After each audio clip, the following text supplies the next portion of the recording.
Hello and welcome back to my channel, House of AB Design. I'm AB and I'm so happy you decided to click that thumbnail. Welcome to part 2 of the making of my DIY sectional. In my previous video, I provide more detail on how to create the left side of the sectional that you see here. In this video, I decided to bring it all together so you'll see the process from start to finish.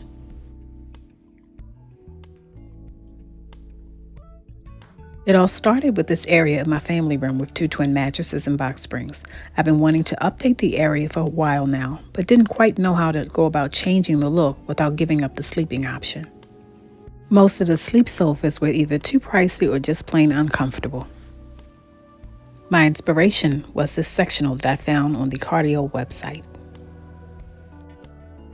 I then made my way to Home Depot and got this lumber on deep discount.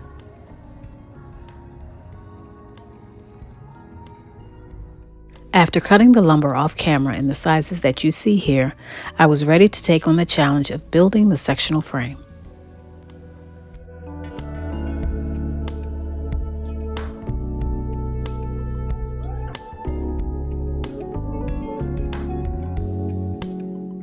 I will insert the video link above so that you can see a more detailed view of how I put together the frame of both sides of the sectional. I didn't want to make this video too long, so I decided to condense the steps as you see here.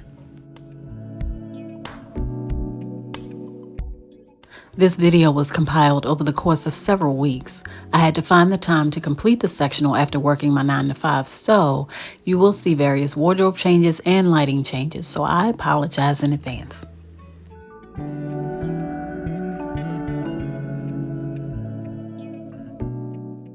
Here I'm attaching the backrest supports to the bottom of the frame. This was done for both sides of the sectional.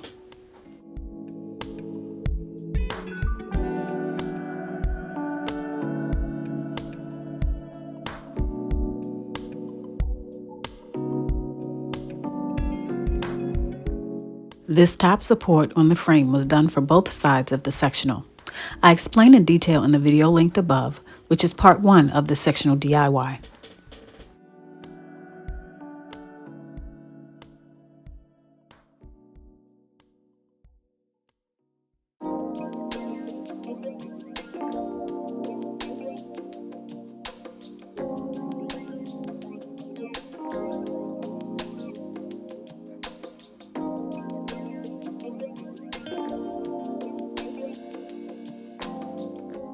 For each sectional frame backrest, I attached a vertical wood piece spaced several inches apart and attached smaller wood spacers in between.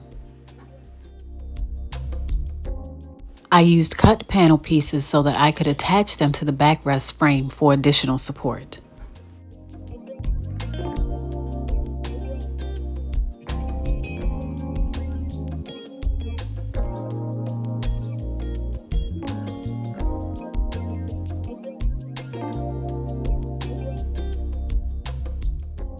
The foam that I am using is a twin mattress foam that I purchased from Walmart and cut into the desired length for the backrest. This was the least expensive foam option that I found, as the foam that was in Joann's was priced significantly higher.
The batting that I'm adding to both backs of the sectional I purchased from Joann.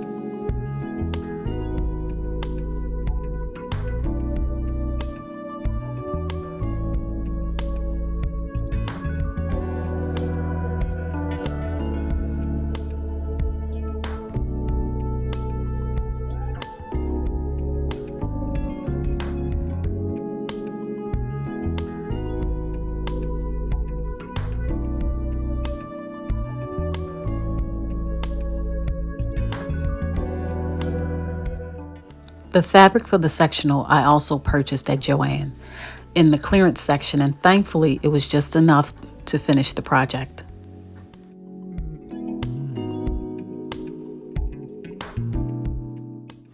Now I know I stapled this fabric to this panel to Texas and back, but I wanted to make sure it didn't move anywhere, and I did cover that up with another piece of aisle runner.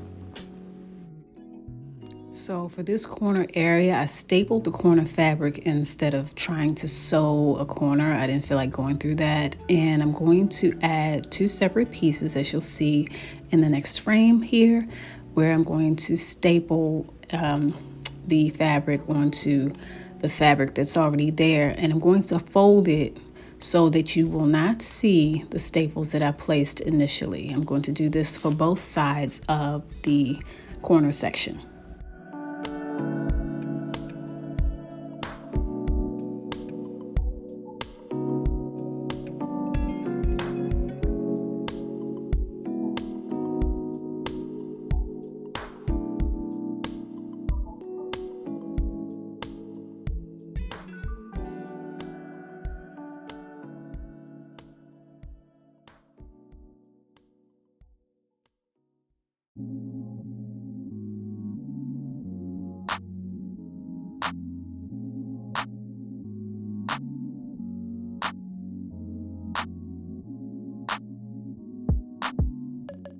So how's that for a no-sew? Now that the corner is stapled, I'm going to fold down each side and staple it to the back of the frame. Here, I'm adding the batting and fabric to the bottom of the sectional frame. I did this for both the left and corner frame of the sectional.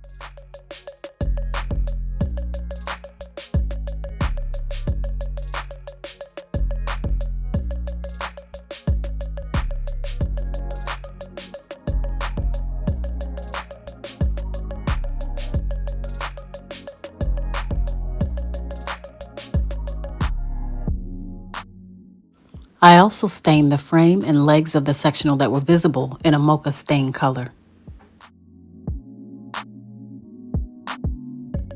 I used a neutral aisle runner in between the frame and the mattress.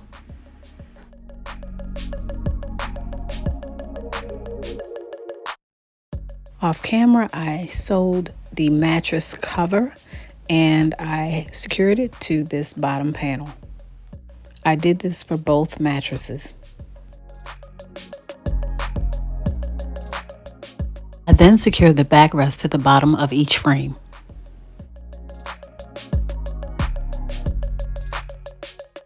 And here is the finished look. I am so pleased with the way this turned out. I now have an upgraded space to lounge and kick back without sacrificing comfort. I was able to use discounted wood and two mattresses that I already owned, some used paneling and discounted fabric to sew the mattress cover and pillows in order to create a sleek, modern look.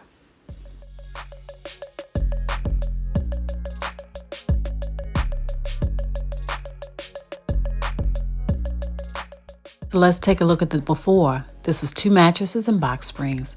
It wasn't really aesthetically pleasing, but at the time I made it work.